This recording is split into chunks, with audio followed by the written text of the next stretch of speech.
Assalamualaikum warahmatullahi wabarakatuh. Saya Melisa Dwi Putri, kelas 4A Pendidikan Ekonomi, Fakultas Tarbiyah Keguruan, Universitas Islam Negeri Sultan Syarif Kasim Riau.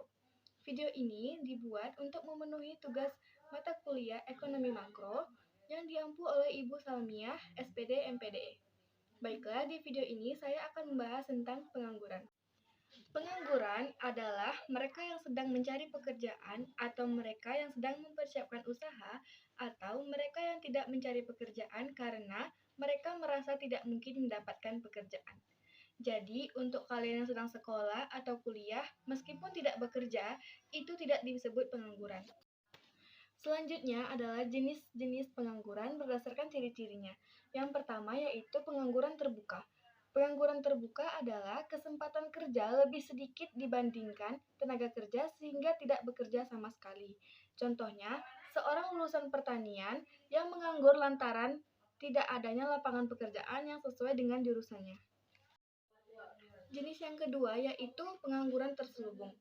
Pengangguran terselubung yaitu pekerjaan tidak sesuai dengan keahliannya dan atau kelebihan tenaga kerja.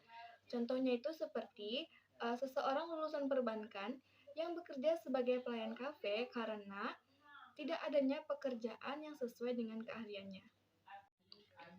Jenis yang ketiga yaitu pengangguran musiman. Pengangguran musiman ini terjadi di musim-musim tertentu. Contohnya, seorang petani yang menganggur setelah masa panen atau saat musim kemarau karena tidak menggarap sawah. Jenis yang keempat yaitu setengah menganggur. Setengah menganggur itu maksudnya penduduk yang bekerja kurang dari jam kerja normal atau kurang dari 35 jam per minggu dan masih mencari pekerjaan. Contohnya itu pekerja bangunan yang menganggur setelah pekerjaannya selesai dan sembari menunggu pekerjaan berikutnya. Berikutnya ada jenis pengangguran berdasarkan penyebabnya. Yang pertama yaitu pengangguran struktural. Pengangguran struktural ini terjadi karena perubahan struktur perekonomian di suatu negara. Struktur perekonomian berubah, sedangkan kualitas sumber daya manusianya tidak menyesuaikan diri yang menyebabkan pengangguran karena keterampilannya sudah berbeda dengan dunia industri. Contohnya, seseorang yang bekerja di sektor pertanian karena perkembangan teknologi tidak dapat mengikuti kondisinya. Sehingga mereka terpaksa menganggur karena tidak layak bekerja di sektor tertentu. Jenis yang kedua yaitu pengangguran siklikal. Pengangguran ini terjadi karena penurunan aktivitas ekonomi. Contohnya, seseorang yang terkena PHK lantaran perusahaan tempatnya bekerja sedang mengalami penurunan permintaan. Jenis yang ketiga adalah pengangguran friksional, yaitu pengangguran yang tidak bisa mendapatkan pekerjaan karena tidak mendapatkan informasi. Contohnya, seorang yang tidak mengetahui jika ada lowongan pekerjaan di suatu tempat. Biasanya orang desa yang tidak tahu kalau ada lowongan pekerjaan di kota.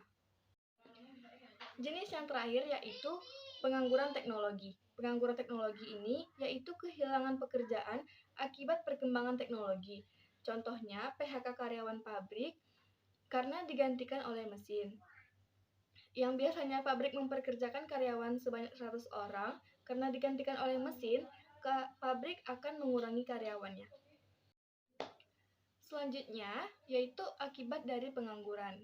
Yang pertama, akan terjadi masalah sosial dan kriminalitas. Karena mereka yang menganggur tetap akan membutuhkan makan. Karena mereka tidak memiliki penghasilan, terkadang mereka melakukan tindakan kriminal. Akibat selanjutnya yaitu menjadi beban negara. Negara terpaksa menanggung beban sosialnya si penganggur. Negara mengeluarkan berbagai program seperti pelatihan agar mereka yang menganggur mendapatkan pekerjaan. Selanjutnya, mengurangi nilai pendapatan per kapita. Pendapatan per kapita merupakan pendapatan rata-rata rakyatnya. Jika sebagian besar rakyat menganggur, maka pendapatan per kapita rakyat akan rendah. Akibat yang keempat yaitu masalah kesehatan dan psikologis. Mereka yang menganggur cenderung merasa tidak aman terhadap kondisi finansial sehingga menyebabkan penurunan kepercayaan diri.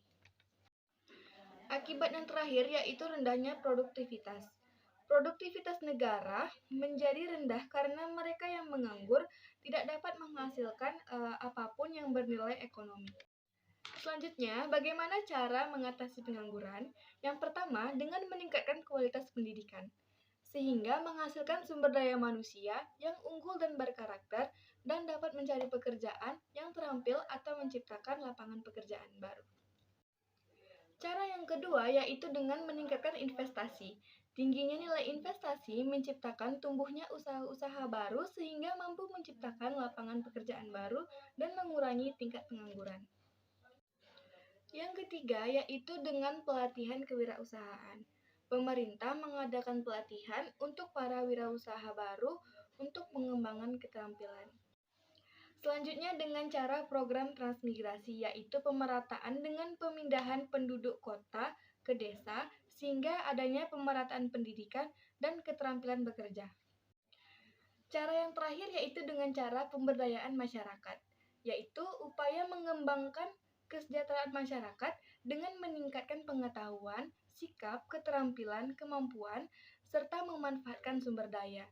Contohnya, masyarakat di desa diberikan pelatihan untuk membuat kerajinan sehingga menghasilkan sesuatu yang bernilai sehingga memperoleh pendapatan.